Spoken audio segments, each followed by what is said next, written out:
Bon. Vous savez quoi? Ici, je vais faire exprès d'oublier une partie du manteau. Voilà. J'ai oublié une partie du manteau. Regardez bien, ça va vous aider vraiment. Et je vais modifier la couleur du manteau. Donc, CTRL U. Je coche la case colorisée. Voilà. Je choisis la couleur du manteau. Ok. On va dire que ça a l'air pas mal. Je vais quand même faire assez visible pour la démo. Ok. Ça va être la couleur du manteau. Bien. Et là, j'ai un problème. Je me rends compte, tiens, j'ai oublié de faire une partie du manteau. Alors, que faire? Je vais dessiner quoi? En rose?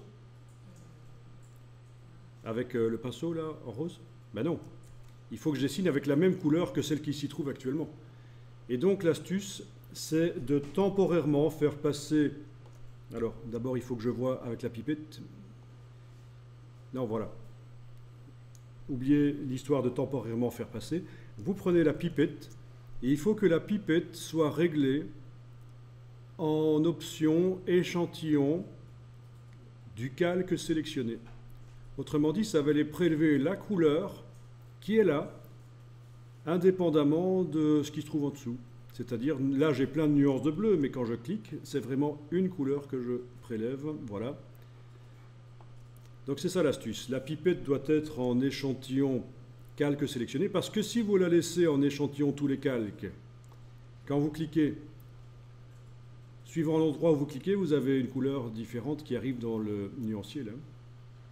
D'accord? C'est pas bon.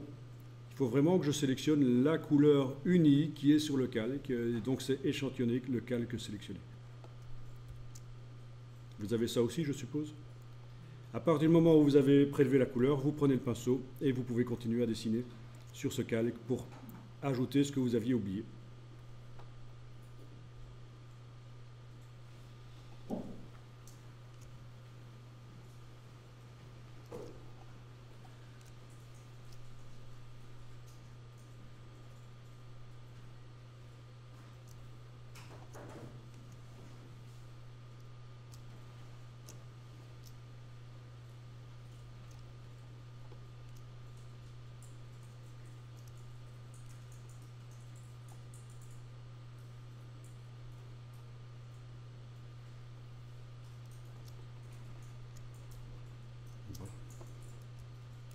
CTRL U sur le PC, commande U sur le Mac pour changer la couleur.